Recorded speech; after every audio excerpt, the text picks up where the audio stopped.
ভারতের 18তম লোকসভা নির্বাচনের ফল প্রকাশিত হয়েছে। প্রকাশিত ফলে দেখা গেছে এগিয়ে রয়েছে ক্ষমতাসীন বিজেপি ও তাদের জোট ন্যাশনাল ডেমোক্রেটিক অ্যালায়েন্স বা এনডিএ। তবে এবার নির্বাচনে বেশ চমক দেখিয়েছে কংগ্রেস।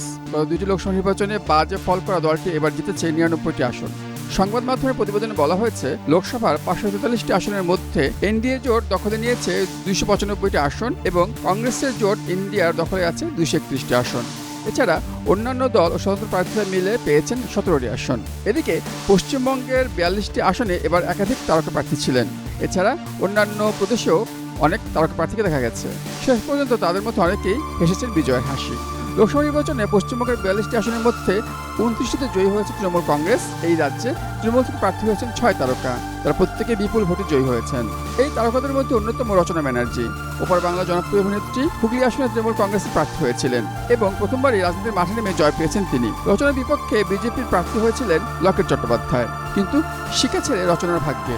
লকেটকে রচনা 64,972 ভোটে পরাজিত করেছেন। তবে জয়ী হয়ে লকেটকে শুভেচ্ছা জানাতে ভুলেননি রচনা। পশ্চিমবঙ্গে বিজেপি প্রার্থী হিরণকে হারিয়ে বিপুল ভোটে আবারও জিতেছেন আরেক অভিনেতা দেব, অর্থাৎ দীপক অধিকারী। তার নিকটতম প্রতিদ্বন্দ্বী বিজেপি প্রার্থী নায়ক হিরণ পেয়েছেন 6,49,443 ভোট আর দেব পেয়েছেন 8,31,533 ভোট। এদিকে যাদবপুর আসন থেকে জয়ী হয়েছেন তৃণমূল প্রার্থী সায়নী ঘোষ। এই অভিনেত্রী বিজেপির অনির্বাণ গঙ্গোপাধ্যায়কে 2,58,201 ভোটে হারিয়ে বিশাল ব্যবধানে বিজয়ী হয়েছেন। অন্যদিকে মেদিনীপুর আসনে বিজয়ী হয়েছেন অভিনেত্রী জুন মালিয়া।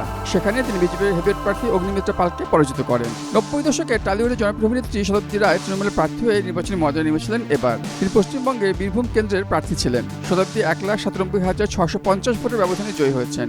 এই কেন্দ্রে তার বিপরীতে ছিলেন বিজেপির দেবতনু ভট্টাচার্য।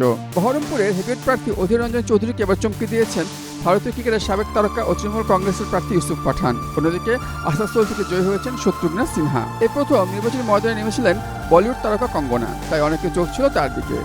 রাজনীতিবিদ হিসেবে কঙ্গনা তার শুরুটা বেশ ভালোই করেছেন। হিমাচল প্রদেশের মান্ডি লোকসভা কেন্দ্রে বিজেপি প্রার্থী হয়ে দাঁড়িয়েছিলেন তিনি। তার বিপরীতে ছিলেন কংগ্রেস নেতা বিক্রমাদিত্য সিংহ। 74,755 ভোটের ব্যবধানে জয়ী হয়েছেন কঙ্গনা রানাওয়াত। চলচ্চিত্র জগতের তারকাদের মধ্যে সবচেয়ে বড় ব্যবধানে জিতেছেন অভিনেত্রী হেমা মালিনী। উত্তরপ্রদেশের মথুরা আসনে বিজেপির টিকিট পেয়েছিলেন বলিউডের ড্রিম গার্ল। কংগ্রেস নেতা মুকেশ ধনকরকে তিনি 2,93,407 ভোটে হারিয়েছেন। টেলিভিশনে জনপ্রিয় অভিনেতা অরুণ গোবিল বিজেপির প্রার্থী হয়ে দাঁড়িয়েছিলেন এবার। দূরদর্শনের রামায়ণ ধারাবাহিকে তিনি প্রভু রামের চরিত্রে অভিনয় করে সবার হৃদয়ে জায়গা করে নিয়েছিলেন। আজও যে তার জনপ্রিয়তা তুঙ্গে তা লোকসভা নির্বাচনে প্রমাণিত। অরুণ গোবিল উত্তরপ্রদেশের মেরঠ আসন থেকে জয়ী হয়েছেন। অভিনেতা তথা নেপথ্য কণ্ঠদাতা সুরেশ গোপী কেরালা ত্রিশূর কেন্দ্র থেকে জয়ী হয়েছেন। তিনি বিজেপির প্রার্থী হয়ে নির্বাচনে লড়েছিলেন। সুরেশ কংগ্রেস দলের নেতা BS সুনীল কুমারকে 75,686 ভোটে পরাজিত করেছেন। এদিকে বিজেপি নেতা মনোজ তিওয়ারি উত্তর পূর্ব দিল্লি কেন্দ্রে কংগ্রেস নেতা কানহাইয়া কুমারকে হারিয়েছেন। মনোজ 1,38,778 ভোটের ব্যবধানে কানহাইয়াকে পরাজিত করেন। লাপাতা লেডিস ছবির কারণে অভিনেতা রবি কৃষ্ণের নাম এখন সবার মুখে মুখে। তিনি বিজেপির প্রার্থী হয়ে উত্তরপ্রদেশের গোরখপুর কেন্দ্রে দাঁড়িয়েছিলেন। সমাজবাদী দলের নেত্রী কাজল নিশাদকে তিনি 1,03,526 ভোটে পরাজিত করেছেন। ডেস্ক রিপোর্ট, স্টার সংবাদ।